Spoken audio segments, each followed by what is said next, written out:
¿Cuánto le dan un aplauso al Señor?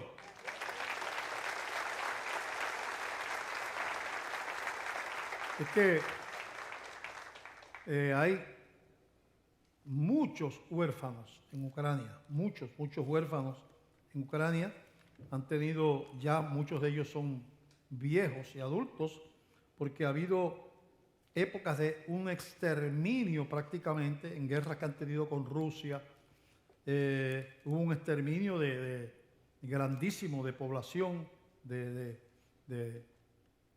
hombres que fueron asesinados por una invasión rusa, ¿verdad? Por miles y miles y miles y miles. Y todos esos niños quedaron huérfanos. Así es que, pues, es una nación que ha sufrido mucho, porque está como en la carretera, donde los que suben de abajo pasan por ahí, los que salen de Rusia. Y cuando tú estás en un lugar así de esa naturaleza, pues has experimentado muchas invasiones en la historia, muchas, ¿verdad? Y ese es un país que tiene esa característica. El tema de hoy, vamos al tema de hoy, se titula La humillación. Y vamos a leer en Filipenses capítulo 2, del verso 1 al 11. Nos ponemos de pie para leer la palabra de Dios. Filipenses 2, del 1 al 11. Leemos así, Filipenses 2:1.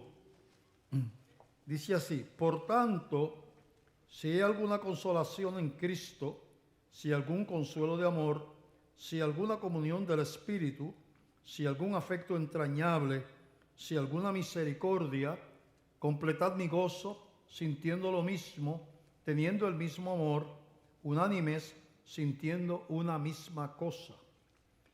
Nada hagáis por contienda o por vanagloria.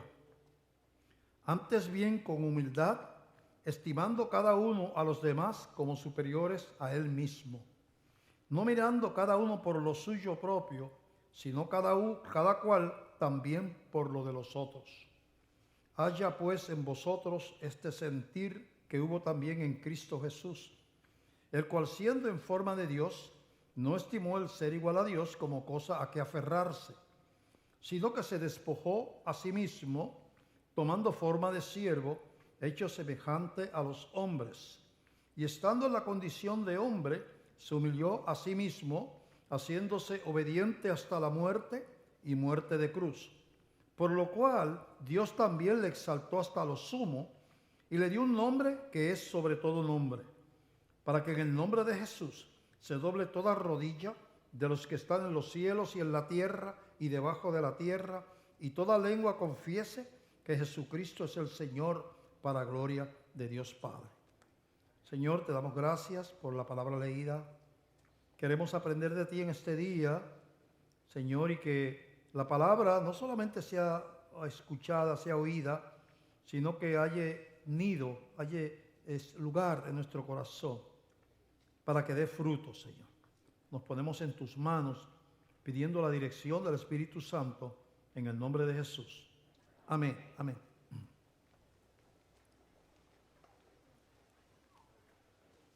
Así que la Biblia habla que hay una exaltación del cristiano. Dice, para que Dios se exalte cuando fuera tiempo. Dice, vamos a leer ya mismo. Nosotros éramos por naturaleza, como decía el verso que pusieron ahí en la pizarra ahorita, hijos de ira, lo mismo que los demás. Quiere decir, nuestra condición es de condenados, de separados de Dios, muertos espiritualmente. Dios interviene en eso. Dios nos prepara el corazón.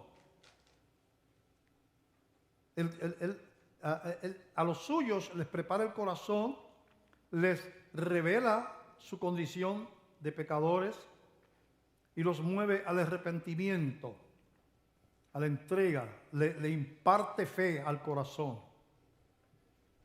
Entonces, de caídos, separados y con destino a la condenación, Dios nos saca y nos mete en el cauce de la familia de Dios, nos promete una vida eterna y una morada celestial, nos hace miembros de su familia, nos llama coherederos con Cristo, miembros de la familia de Dios.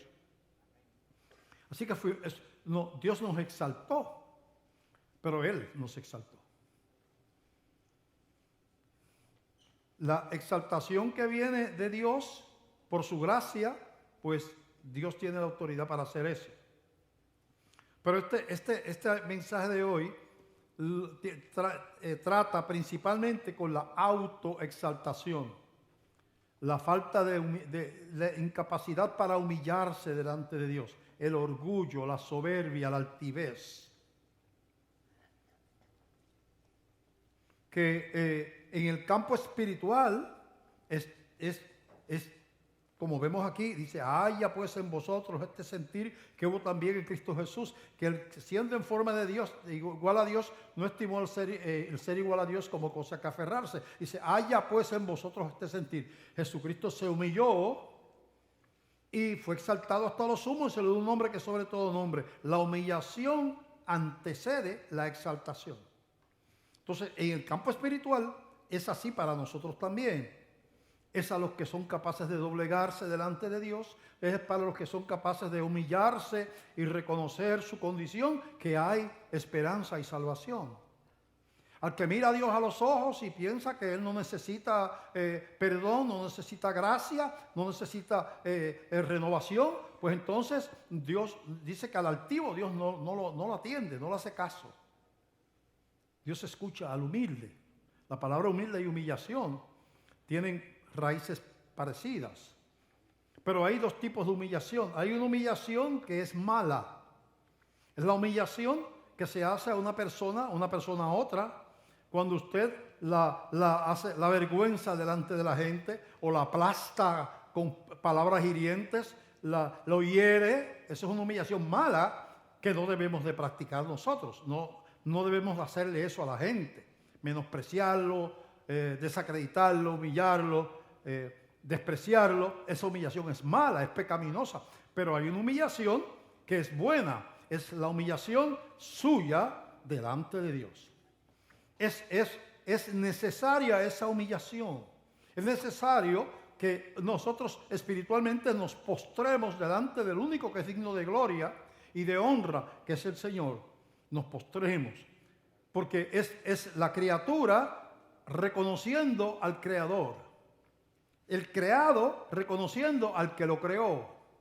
El imperfecto reconociendo al perfecto. El que está bajo autoridad y que no tiene autoridad real, reconociendo al que tiene toda potestad en los cielos y en la tierra. Con todos esos argumentos, la mayoría de la gente en el mundo no se postra delante de Dios.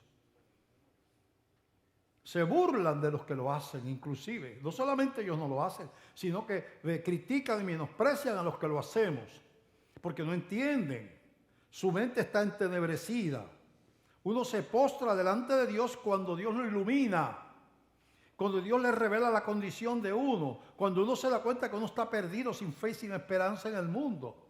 Entonces el Espíritu mueve a uno a humillación. Pero el que es el hombre natural que habla la Biblia, es el hombre que no tiene esa dirección del Espíritu Santo, no es buena tierra, no ha sido preparado el corazón para recibir la palabra de Dios. Esa persona no entiende, no cree y no se dobla delante de nadie. Así que hay una humillación que es necesaria. Aún después de cristiano, debemos de seguir doblándonos delante de Dios y rindiéndole honra a aquel que es digno de honra y reconociendo nuestras limitaciones y nuestros pecados humildemente. Ahí es que está el crecimiento cristiano. En Primera de Pedro, capítulo 5, verso 6, dice: humillaos pues bajo la poderosa mano de Dios, para que Él os exalte cuando fuere tiempo. Primera de Pedro 5, 6. Humillaos. La parte que me toca a mí. Exaltado, eso le toca a Él. Él nos exalta. Y cuando fuere tiempo, nos exaltará a su misma presencia, que es el final de la gloria de Dios. El final de la vida del cristiano es la gloria de Dios, para que Él los exalte cuando fuere tiempo. Llegará el tiempo que la miseria nuestra terrenal, este cuerpo de muerte, será transformado a la gloria del cuerpo glorificado que Dios tiene para nosotros. Y Él nos levantará de la miseria humana y estaremos rodeados de gloria, de ángeles, de la misma presencia de Dios. Él nos exalta.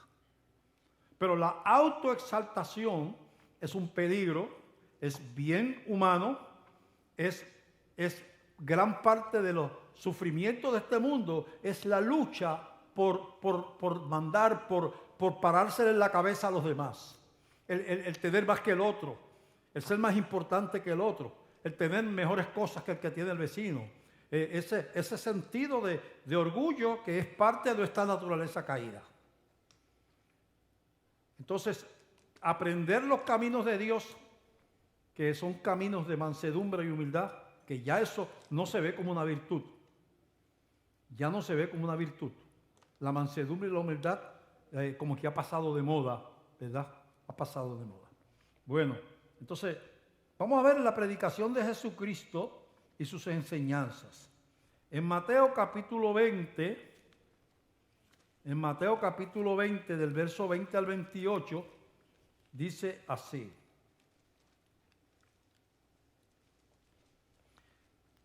Aquí tenemos a la mamá de dos apóstoles, viene con dos de sus hijos a interceder delante de Jesús para que Jesús los ponga a su lado sobre los demás apóstoles. La mamá. Los demás apóstoles no sabían que eso estaba pasando. Los apóstoles, o ella los convenció, o ellos la convencieron a ella. Háblate con Jesús para que cuando Él esté en la gloria, nosotros seamos sus ayudantes, a los que estemos al lado de Él. Mira, vamos a leerlo. Entonces se le acercó la madre de los hijos de Zebedeo con sus hijos, postrándose ante Él y pidiéndole algo. Le pidieron a Jesús. Le dijo la madre a Él. Él le dijo, ¿qué quieres? Ella le dijo, ordena que en tu reino se sienten estos dos hijos míos, el uno a tu derecha y el otro a tu izquierda. Entonces Jesús respondiendo dijo, no sabéis lo que pedís. ¿Podéis beber del vaso que yo he de beber y ser bautizados con el bautismo con que yo soy bautizado? Y ellos le dijeron, podemos. Él les dijo, a la verdad de mi vaso beberéis, hablando de la muerte, a ustedes también lo van a matar. Y con el bautismo con que yo soy bautizado seréis bautizados. Está hablando del sacrificio, porque los apóstoles iban a ser martirizados también. Sí, eso lo pueden hacer. Pero el sentaros a mi derecha y a mi izquierda no es mío darlo, sino a mí aquellos para quienes está preparado por mi Padre. Cuando los 10 oyeron esto, se enojaron contra los dos hermanos. Quiere decir que a los otros les estuvo malo. Parece que ellos querían también estar ahí. No sé si se enojaron por lo que ellos hicieron o se enojaron porque ellos no se les había ocurrido lo mismo, no sé, pero ahí dice que ellos se molestaron, ¿verdad? Dice, los dos,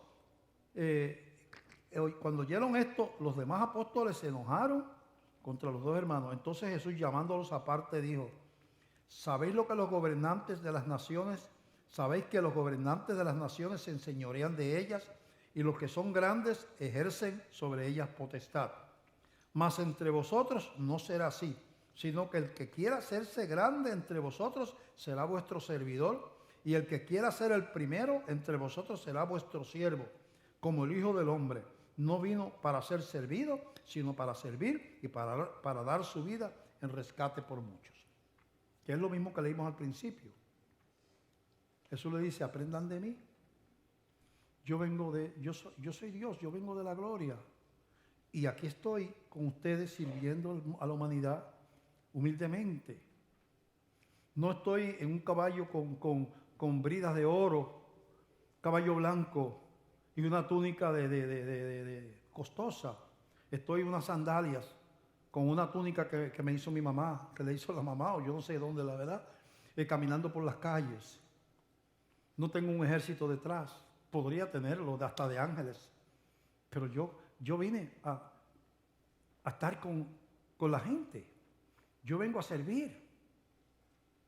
Se supone que sean ustedes los que me sirvan a mí, pero yo me despojé de mi gloria y yo me vine a servir. Aprendan de eso. Si quieren ser buenos apóstoles, aprendan a ser como yo, mansos y humildes de corazón, para que haya descanso para vuestras almas.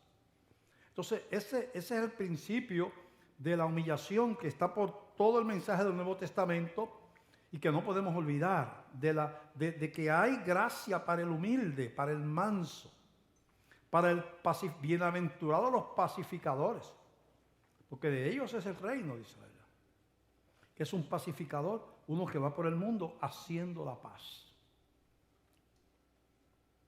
Hay dos hermanos que están en discusión, por verdad, en la iglesia, por alguna razón, y un pacificador viene, ¿qué es lo que está pasando? Pues que me dijo, pero mira, lo que pasa que está pasando posiblemente por malos ratos en la casa, y tú sabes que a él se le fue un hijo y lo dejó, estos tres hermanos se pueden, y va al otro lado, mira, este hermano es una buena persona, lo que pasa es que a veces tenemos malentendido, ¿verdad? Vamos a reunirnos los tres y vamos a hablar y vamos a, ¿verdad? Eso es un pacificador. Están los contrarios, que son los que andan con un tanque de gasolina para echarle y encender el fuego. ¿Qué te dijo eso? Muchachos, ese hermano es un problemático. Ese hermano es un problemático. Mira, ni lo saludo más, porque ve, está el otro que no es, pero hay entonces ese espíritu apacible que no tenemos de ver a las demás personas con compasión, de sentir, de saber que si salió el sol esta mañana fue porque Dios quiso. Si ha llovido en Puerto Rico estos meses y está todo verdecito, bien bonito, y los ríos tienen agua, es porque Dios quiso. Si tenía un desayuno esta mañana, fue porque Dios quiso. Hay millones de personas que no, millones, cientos, quizás miles de millones que no desayunaron esta mañana.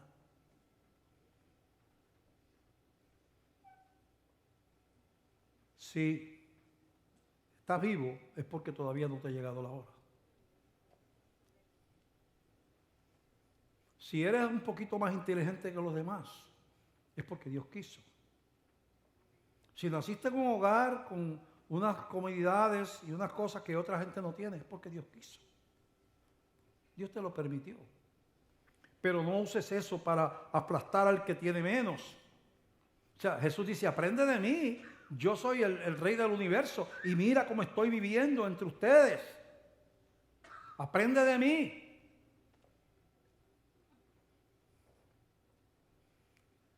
¿Cómo nosotros podemos lidiar con este carácter, verdad? Tan difícil, ¿verdad? Hay un pasaje en Segunda de Crónicas que dice, Segunda de Crónicas 7:12, dice lo siguiente.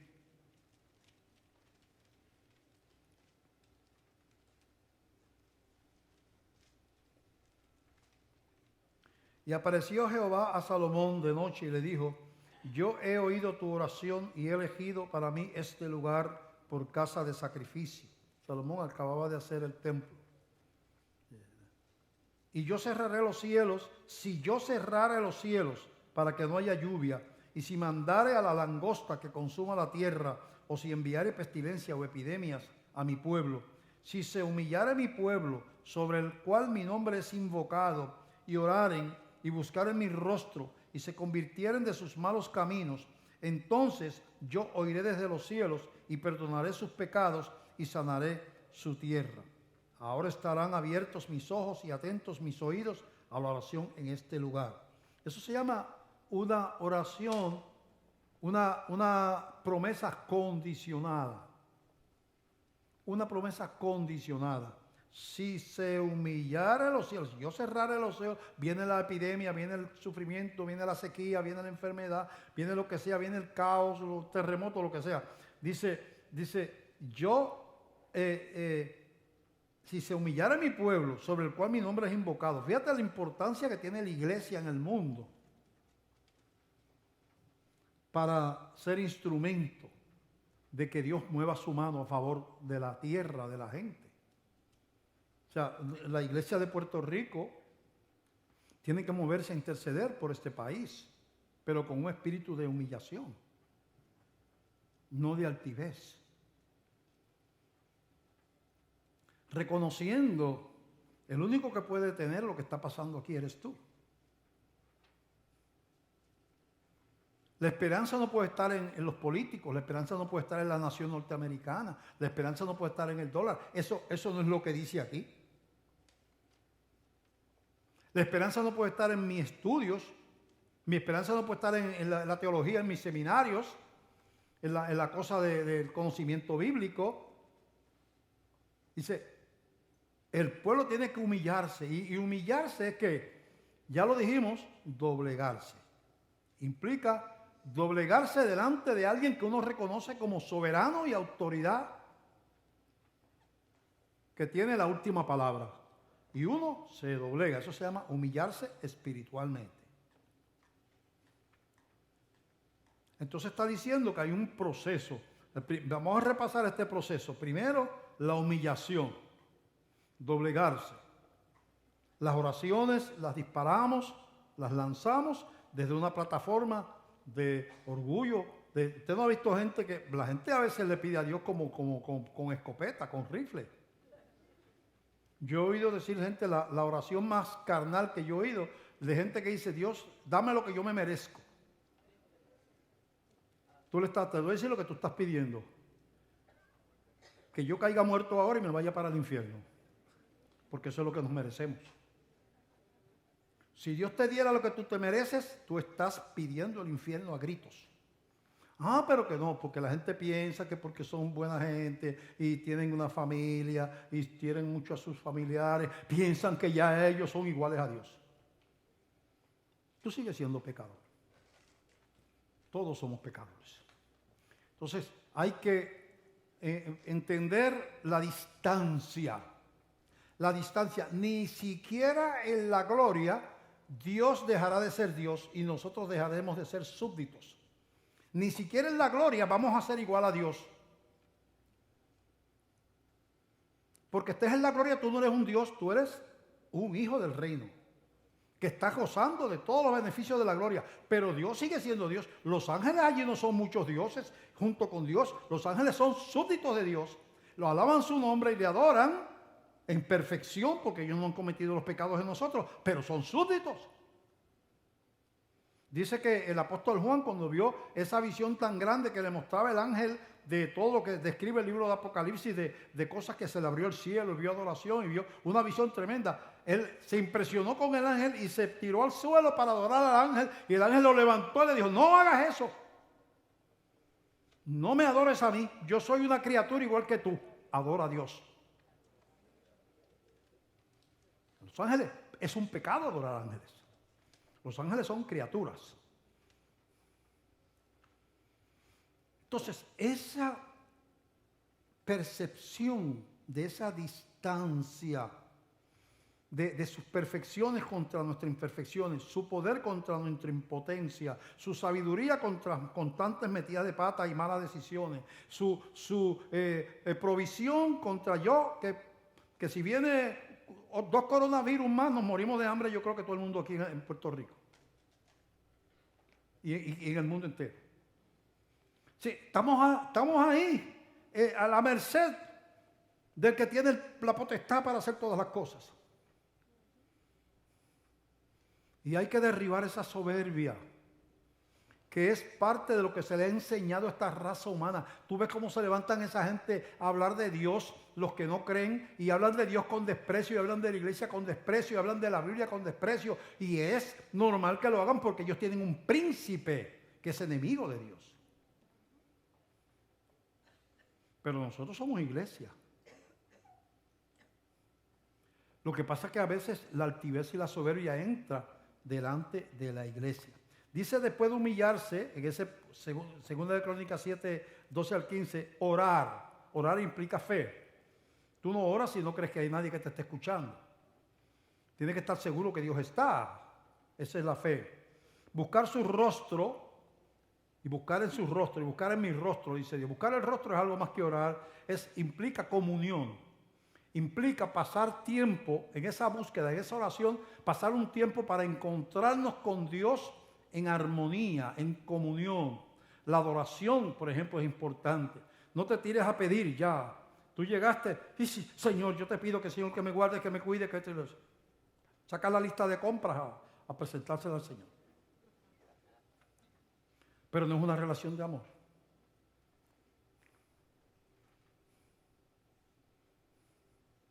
Aún en el amor humano, entre hombre y mujer, el marido y mujer, los preludios son bien importantes. Las palabras cariñosas, las caricias. Culmina mejor la relación entre marido y mujer cuando hay amor y cariño, que no es un acto automático, la unión. Pues entonces tú vienes delante de Dios como si fuera un extraño, como si fuiste al supermercado y le entregaste, como llamas por teléfono a un de esas comidas rápidas, ahora que hay, mira, para que me traiga un hamburger. ¿Estás hablando con Dios? ¿Qué es eso? Adórale. Adórale como un mexicano. Adórale. Adórale. Antes de orar, entra en su presencia. Háblale de que le amas. Y cuando esté la comunión establecida, le presentas las peticiones al Señor. Y lo último es, y se arrepintieren, dice ahí, lo último que habla segunda de Crónicas es arrepentimiento. La palabra arrepentimiento implica la vergüenza, el deseo de abandonar el pecado. No es lo mismo que remordimiento. Remordimiento es sentirse mal. Pero uno se puede sentir mal y no sentirse arrepentido. Arrepentido implica vergüenza y deseo de cambiar, ¿verdad? No puede ser algo hipócrita, ¿verdad? Bueno, entonces eso nos va llevando por un camino, ¿verdad? Que tiene como meta el mensaje de hoy, que nosotros aprendamos a humillarnos delante de Dios, a ser mansos delante del Señor. Vamos a ver lo de los títulos que se dan dentro de la iglesia. En Mateo 23, del 1 al 12, dice la Escritura lo siguiente, y leemos aquí. Mateo 23, del 1 al 12, dice así. Entonces habló Jesús a la gente y a sus discípulos diciendo: en la cátedra de Moisés se sientan los escribas y los fariseos, así que todo lo que os digan que guardéis, guardadlo y hacedlo, mas no hagáis conforme a sus obras, porque dicen y no hacen, porque atan cargas pesadas y difíciles de llevar y las ponen sobre los hombros de los hombres, pero ellos ni con un dedo quieren moverlas. Antes hacen todas sus obras para ser vistos por los hombres, pues ensanchan sus filacterias y extienden los flecos de sus mantos, y aman los primeros asientos en las cenas y las primeras sillas en las sinagogas, y las salutaciones en las plazas, y que los hombres los llamen rabí, rabí. Pero vosotros no queráis que os llamen rabí, porque uno es vuestro maestro, el Cristo, y todos vosotros sois hermanos. Y no llaméis Padre vuestro a nadie en la tierra, porque uno es vuestro Padre, el que esté en los cielos. No seáis llamados maestros, porque uno es vuestro maestro, el Cristo. Porque el que es mayor de vosotros sea vuestro siervo, porque el que se enaltece será humillado, y el que se humilla será enaltecido. Había una jerarquía religiosa en los tiempos de Jesús. y estaban esos fariseos y saduceos que eran alabados por la gente, se vestían de una manera para proyectar santidad, ¿verdad? Y entonces caminaban de una manera como santurrones. Y cuando ayunaban, se paraban en una esquina para que todo el mundo viera que estaban ayunando, impresionar a la gente. Cuando oraban, oraban públicamente para que la gente los viera y dijeran que espiritual. Cuando iban a dar diezmo, ofrenda, esperaban que estuviera lleno la sinagoga y entonces hasta todo el mundo lo echaban porque estaban promoviendo su santidad y promoviendo su virtud públicamente, buscando la aprobación de la gente. Y Jesús dice, no hagan eso, no hagan eso. Pero eso es lo que ha hecho la iglesia a través de la historia. La iglesia ha sido jerárquica tradicionalmente. Realmente un pastor, por ejemplo, es un miembro de una congregación que tiene una función, como tienen otras personas. Hay maestros, hay ujieres, hay maestros de niños, hay lo que sea, ¿verdad? Líderes de célula, líderes de damas, líderes de caballeros, diferentes ministerios que puede tener una iglesia. El pastor es el líder de esa congregación, pero es miembro igual que todos los demás. No se respeta porque Dios le dio esa posición, pero no utiliza su posición para trepársele en la cabeza a la gente, ni para que lo estén halagando y adorando. Y ¿verdad? Hay un movimiento moderno donde hay pastores que tienen hasta servidores que le abren las puertas de los carros, le alan la silla para que se siente, y se trata como si fuera un magnate o un rey. Eso es abominación a Dios. Uno tiene que ser como es todo el mundo. Esa es la meta. No necesariamente uno lo logra totalmente y tenemos que constantemente repetirnos, ten cuidado, pues la gente alaba a uno, lo encuentra por la calle, que usted es el pastor que predica en televisión, yo no me pierdo su programa y yo no sé qué, y ese gusanito que no muere se levanta y le dice a uno, eres tremendo, todo el mundo te conoce. Y ese gusano hay que darle un tortazo y matarlo. Porque no se muere, el sinvergüenza. Siempre está ahí. Pero entonces Jesucristo está diciendo, no permitas. Entonces aquí se ha puesto de moda, por ejemplo, ahora en este tiempo, los últimos 30, 40 años, los ministerios que la Biblia dice que no existen en este tiempo, ha aparecido Jesucristo, profetas, como si fueran profetas con autoridad bíblica, y apóstoles. Entonces, esos tres ministerios, Jesús no puede ser, olvídate de eso, pero hay gente que dice por ahí que son Jesús. Ha habido un montón. Profetas con autoridad, la palabra de Dios, se cerró la escritura y tú no tienes autoridad como tiene los profetas que inspiró Dios para escribir aquel libro. Ese libro no se cambia, se cerró la escritura. Están los apóstoles, autodenominados apóstoles de este tiempo, que casi siempre son de iglesias de corte moderno, donde la prosperidad y el éxito es el tema principal. Y el mensaje tiene que ver con prosperidad, riqueza.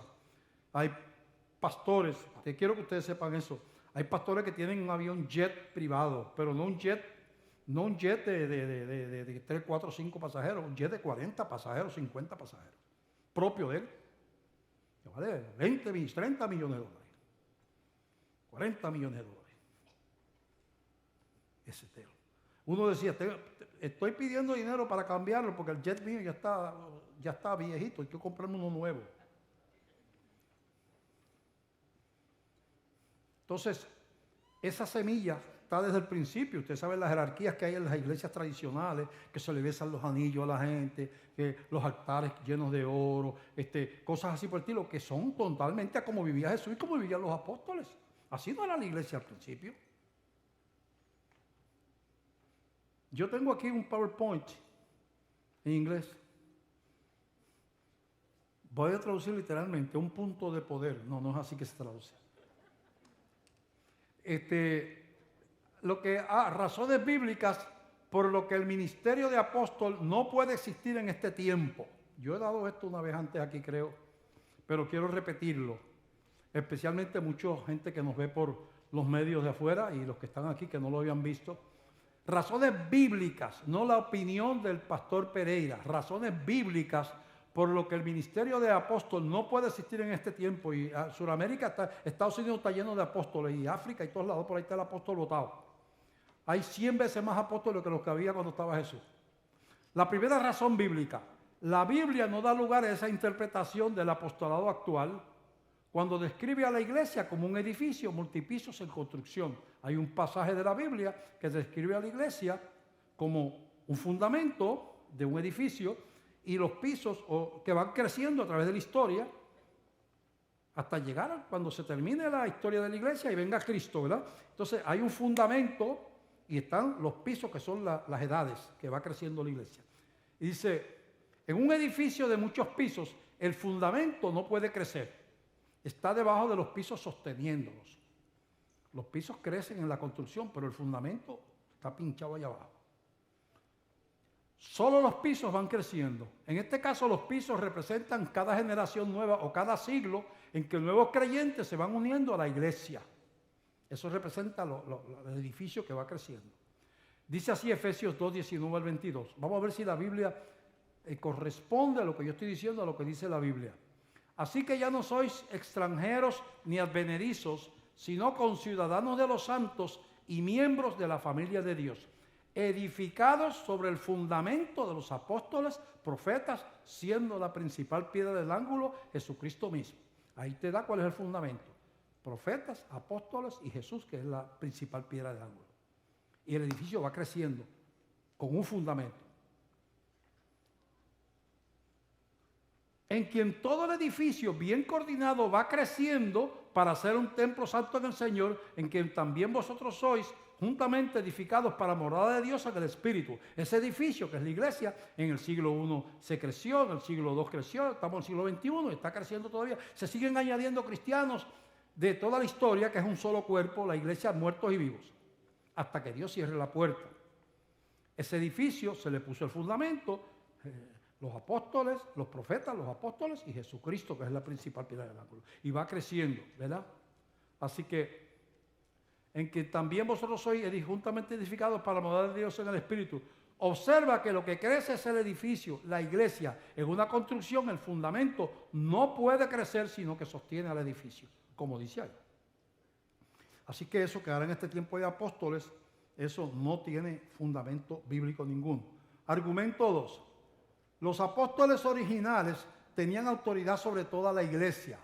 Pedro le escribe a las iglesias en el Ponto, Galacia, Capadocia, Asia y Bitinia en su primera epístola. En su mayoría esas iglesias no fueron fundadas por Pedro, pero por la posición apostólica dada por Jesús, él podía hablarles con autoridad. Dice así: Pedro, apóstol de Jesucristo, a los expatriados de la dispersión en el Ponto, Galacia, Capadocia, Asia y Bitinia. Primera de Pedro 1:1. Lo mismo hace Juan cuando le escribe a las 7 iglesias de Asia. Ellos no tenían que haber fundado esas iglesias, ni siquiera tenían que haber estado allí. Su autoridad venía de Dios. Los llamados apóstoles de hoy no tienen autoridad sobre la iglesia universal, porque no son apóstoles, y a veces sobre una iglesia o un puñado de ellas. Eso es así porque su autoridad es autoproclamada. No puede ver una autoridad, un apóstol de Guatemala. Eso está lleno en Sudamérica de apóstoles por ahí, Puerto Rico también. Y venir a Glenview: mire, pastor de Glenview, yo quiero que de ahora en adelante ustedes se reúnan por la noche de la semana que viene en adelante. Pues yo soy el apóstol, puedo. Digo, ajá, pues mira, gracias de haberte conocido, adiós. Tú aquí no tienes autoridad. Eso no se podía hacer con Pedro. Eso no se podía hacer con Juan. Porque la autoridad venía de Dios. Entonces, los apóstoles de hoy son autoproclamados. Razón número 3. El oficio de apóstol es distinto al de pastor. Los apóstoles fundaron iglesias y pastorearon algunas por un tiempo en lo que desarrollaban a un líder. Fundaban la iglesia, un líder, y se iban a fundar otras iglesias. Por su misma naturaleza universal, un apóstol no podía ser pastor permanente de una iglesia. Son dos oficios diferentes. En ningún lugar parece apóstoles pastores o pastores apóstoles. En ningún lugar de la Biblia. Son dos oficios diferentes. Muchos de los llamados apóstoles de hoy realmente son pastores con delirio de grandeza. Entonces, cuando estamos hablando de humillación, la iglesia enferma de hoy está fuera totalmente del diseño divino. Hay una explicación por lo que pasa, lo que está pasando con la iglesia. Estamos edificando un reino para el líder, no para el reino de allá. Y ese no es el carácter de Cristo. Vamos a ver la razón número 4. Esta razón es para mí la más contundente porque implica condición espiritual y problemas de carácter. Jesucristo prohibió enfáticamente a sus discípulos el darse títulos. Es verdad que no menciona el título de apóstol, pero la Biblia se interpreta por principios y no de manera ciega. Por ejemplo, un ejemplo de esto es que la Biblia no prohíbe embriagarse con whisky, ni con ron, ni con cerveza. Solo menciona el vino. No embriaguéis con vino. Eso no justifica que un hermano que se emborracha lo justifique diciendo que la Biblia solo prohíbe el vino y él lo que toma es ron. Pastor, pero es que yo busqué la Biblia y no habla del ron.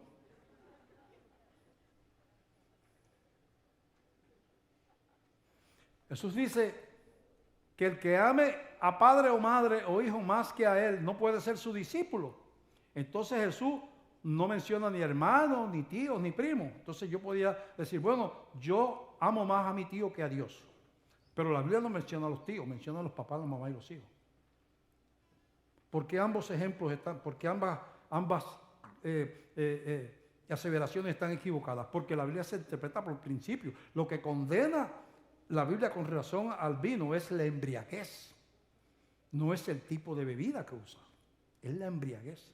Lo que enfatiza el que amar a madre y padre más que a Jesús es que no se puede amar a nadie más que a Jesús. Entonces, no podemos, si Dios prohíbe darse títulos, no menciona el título de apóstol, dice no le permita que le digan padre, maestro, perdón. Como le decían a los fariseos, maestro, maestro, maestro, y yo bien hinchado. No permita que le digan padre, padrecito. No lo permitan, porque yo solamente hay un padre y es Dios. Y un maestro es el Cristo. No permitan esos tipos, porque maestro es un título. Él es maestro, está bien, no hay problema con eso, es maestro de escuela bíblica. Pero era por las calles, oh, rabí, rabí, rabí. Y ellos hinchados como un pavo. Y la gente rabí, rabí, o sea, era que colocaba a la gente en una actitud servil de sumisión, de sujeción a esa persona y de adulación, y ellos lo permitían. Eso fue lo que criticó Jesucristo. En otras palabras, cuando yo me doy el título de apóstol, yo estoy haciendo lo mismo que Jesús dijo que no se hiciera. Me estoy colocando sobre los demás. Ya el título de pastor le queda grande a uno, porque ¿quién se considera digno en sí mismo de ser el custodio de los hijos de Dios? Eso le queda grande a cualquiera. Yo llevo 45 años pastoreando y todavía me queda grande. Y si me queda grande el de apóstol, entonces el de pastor me voy a meter apóstol ahora. Por favor. Como la raza humana y dentro de la iglesia se pervierte y se va lejos de la palabra. Razón número 5. Todos los apóstoles, incluyendo a Pablo, fueron reclutados por Jesús por medio de una experiencia visible. Vieron al Señor. Todos, incluyendo a Pablo, que se hizo apóstol después que Jesús había muerto. Pero Jesucristo se lo lleva al cielo y lo disipula allá y después lo devuelve. Dice así. Dice Pablo, hablando Pablo, no soy apóstol, no soy libre, no he visto a Jesús el Señor nuestro, no sois vosotros mi obra en el Señor. Pablo posiblemente, ahora hablo yo, no, allá estaba citando, aquí estoy hablando yo de ahí en adelante. Pablo posiblemente estaba hablando de lo que ocurrió camino a Damasco, pero me inclino por el momento en que fue arrebatado hasta el cielo para enseñarle misterios que tenía que conocer por su posición de apóstol. Y escribe Pablo en 2 Corintios 12:1, ciertamente no me conviene gloriarme, pero vendré a las visiones y a las revelaciones del Señor. Conozco a un hombre en Cristo que hace 14 años, si en el cuerpo no lo sé, si fuera del cuerpo no lo sé, Dios lo sabe, fue arrebatado hasta el tercer cielo. Y conozco al tal hombre, si en el cuerpo o fuera del cuerpo no lo sé, Dios lo sabe, que fue arrebatado al paraíso, donde oyó palabras inefables que no lo es dado al hombre expresar. Pablo está hablando de él mismo. Así que todos los apóstoles, incluyendo a Pablo, fueron reclutados por Jesús personalmente. Así que eso destruye todavía otro argumento más. La próxima, el último. El Nuevo Testamento tiene 27 libros. En ellos se dan instrucciones específicas sobre el gobierno de la iglesia, los diferentes ministerios y el carácter de pastores y diáconos. Ni Jesús ni los apóstoles hablan de establecer apóstoles a la muerte de los nombrados por Jesús. Juan escribe el último libro, ya que era el último de los apóstoles. Inclusive le escribe a las 7 iglesias de Asia. Tampoco menciona el ministerio apostólico como uno que tenía que continuar. ¿Cómo es posible si la voluntad de Cristo era que se continuara el ministerio apostólico? Ni Jesús ni sus discípulos lo mencionan. Es abrumadora la evidencia bíblica de que no existe en este tiempo los apóstoles.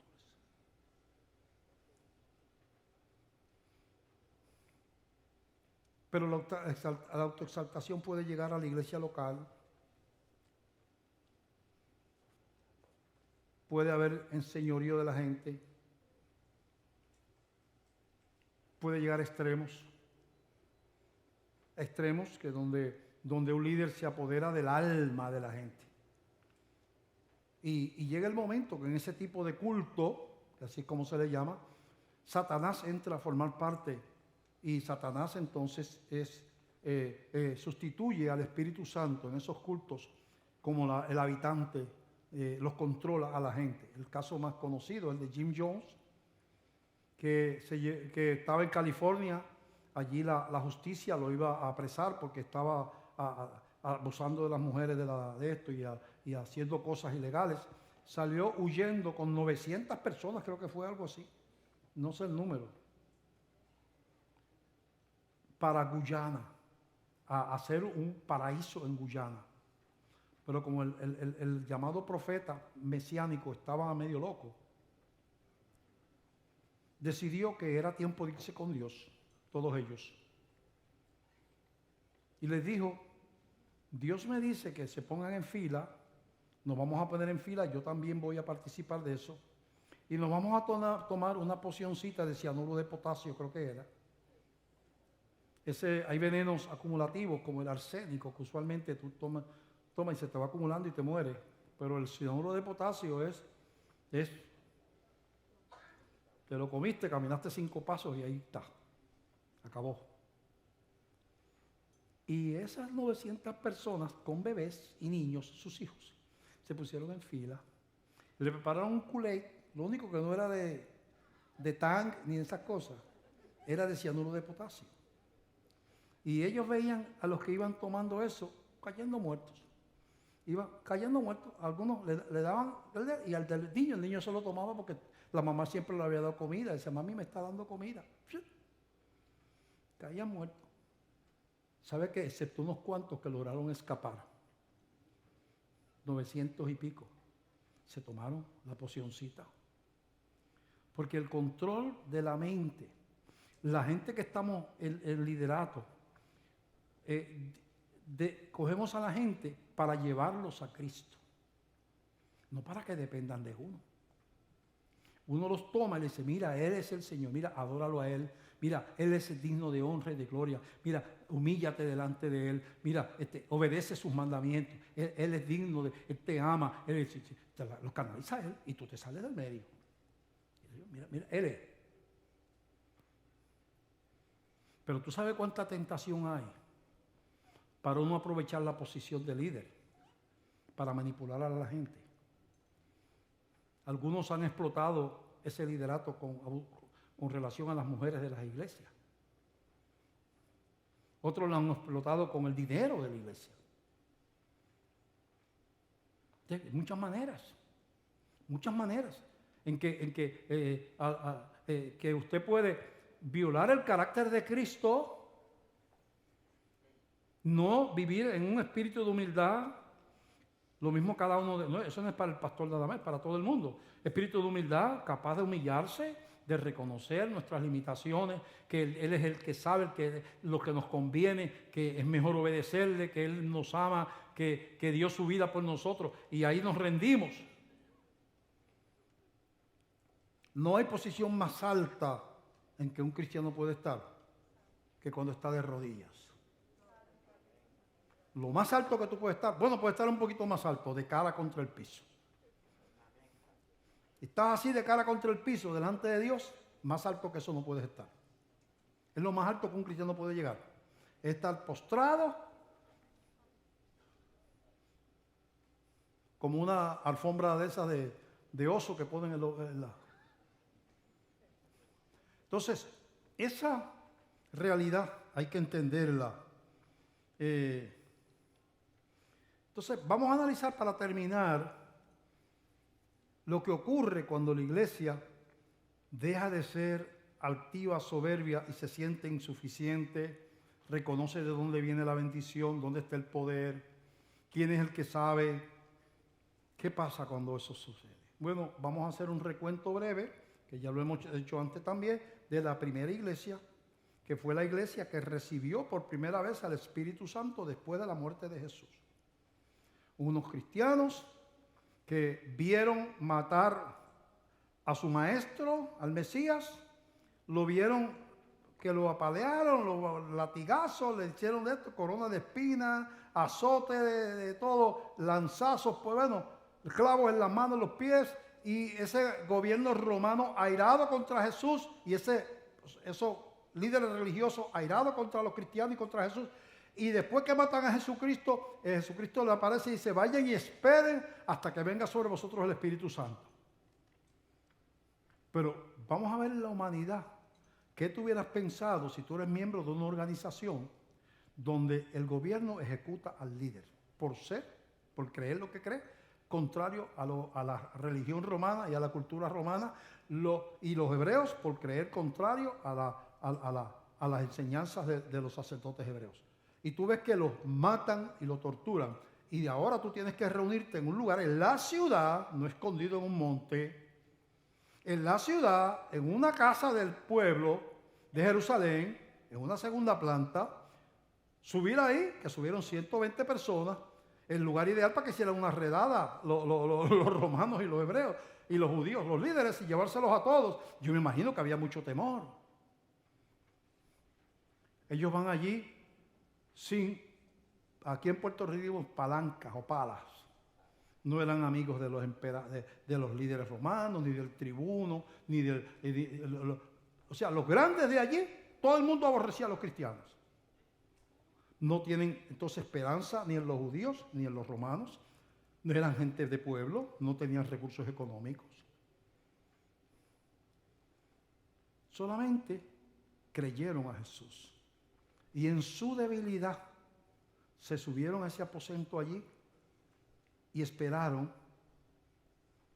Y 50 días después de la muerte de Cristo, el Espíritu Santo descendió como un huracán. Dice un viento recio. Imagínense que yo creo que está haciendo sol allá afuera. De acá adentro no puedo ver. Que haya un sol allá afuera y de momento en este lugar empieza una brisa. Dice, ¿pero qué es esto?